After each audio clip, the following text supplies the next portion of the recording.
La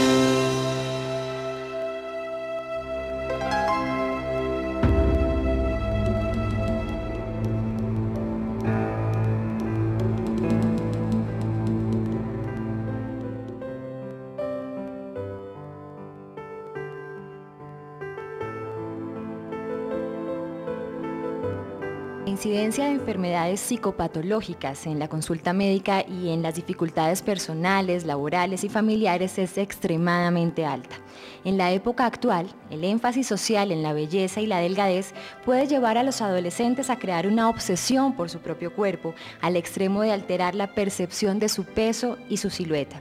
Además de los trastornos afectivos y de personalidad que implican la misma enfermedad, se presentan complicaciones como neumonía, osteoporosis, trastornos gastrointestinales, estados de coma y secuelas irreversibles.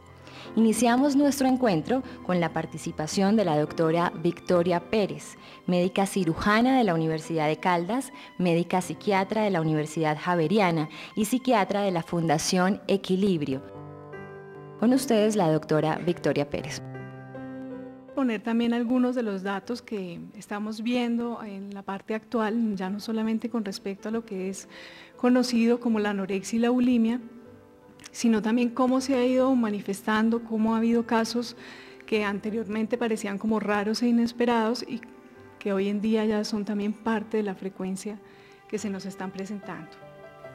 He querido mirarlo a través de mitos y realidades. Todos tenemos una gran cantidad de conceptos y cosas que hablamos y comentamos entre nosotros y quiero dar un poco las respuestas a este tipo de situaciones.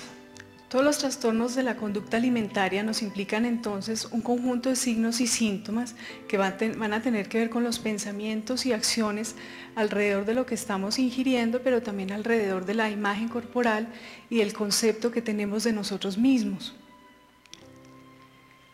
Se van a comportar entonces también dentro de todo este espectro de los trastornos de la conducta alimentaria generando cambios a nivel de la salud física y emocional.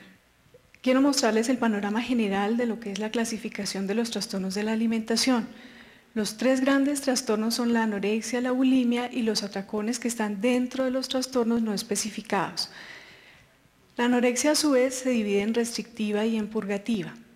La clave principal está en que tanto la anorexia como la bulimia pueden tener conductas de purga, pero en la anorexia vamos a tener las personas por debajo del peso normal. En esto nos basamos en lo que es el índice de masa corporal. Este índice de masa corporal normal debe ir entre 18,5 y 25. Esto se saca de una fórmula. Esa fórmula es el peso sobre la talla en centímetros al cuadrado. Si la persona tiene un peso por debajo de su índice de masa corporal, por debajo de 18,5, estamos hablando de anorexia. La anorexia es restrictiva cuando la persona está restringiendo, como el nombre lo dice, todo lo que tiene que ver con la alimentación y no está teniendo ningún tipo de conductas de purga. Las conductas de purga son las de vómito, laxantes o pastillas adelgazantes. La anorexia purgativa es entonces la persona que tiene un peso por debajo de lo normal, que ya no solamente restringe y hace ejercicio y puede tener momentos de que sí coma mucho más, sino que también está teniendo el uso de estos purgantes o laxantes. Pasamos entonces a la bulimia, donde vamos a encontrar las personas dentro de un peso normal. El índice de masa corporal va a estar entre 18,5 y 25. La bulimia se clasifica también en purgativa y en no purgativa. La purgativa o tipo 1 es en la clásica que hay restricciones, atracones y conductas de purga. El atracón significa una ingesta de comida de grandes cantidades en un periodo de tiempo corto, de generalmente no más allá de 2 horas, y que es mucho más de lo que cualquier persona comería en 2 horas. La bulimia no purgativa ya va a incluir no solamente restricciones, atracones, sino que no hay la conducta de purga como tal, sino que se busca la compensación es alrededor del ejercicio. Hay unas formas incompletas que tienen que ver, por ejemplo, cuando en la anorexia uno de los criterios diagnósticos tiene que ver con que haya ausencia de la menstruación por 3 meses, entonces podrían darse todos los criterios menos ese de la menstruación y esta sería una de las formas incompletas. O en el criterio, por ejemplo, de la bulimia, de que la intensidad y la frecuencia del vómito no se cumpla, pero se tengan los otros síntomas, esto se clasifica como una forma incompleta. Y ya el trastorno por atracones es un trastorno donde lo que la persona está presentando es momentos donde pierde el control, donde hay una gran ingesta de alimentos y no hay ningún tipo de compensación, ni por ejercicio ni por purgas. Dentro de los cuadros grandes que vamos a encontrar en la anorexia, pues es todo el rechazo a mantener el peso normal, el miedo a recuperar el peso con una distorsión de la imagen corporal que significa que la persona se está viendo diferente a como realmente es, se siente y se percibe en un tamaño mucho más grande del que realmente tiene.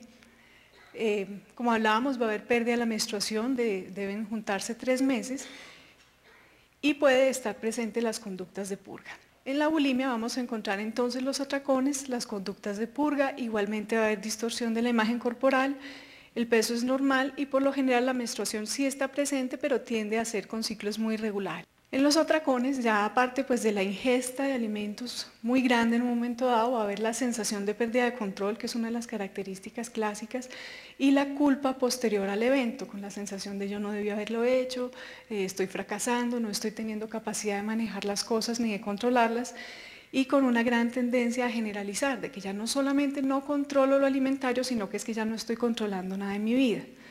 Aquí quiero mostrarles entonces uno de los trastornos que era mucho menos conocido y que estamos encontrando en la actualidad.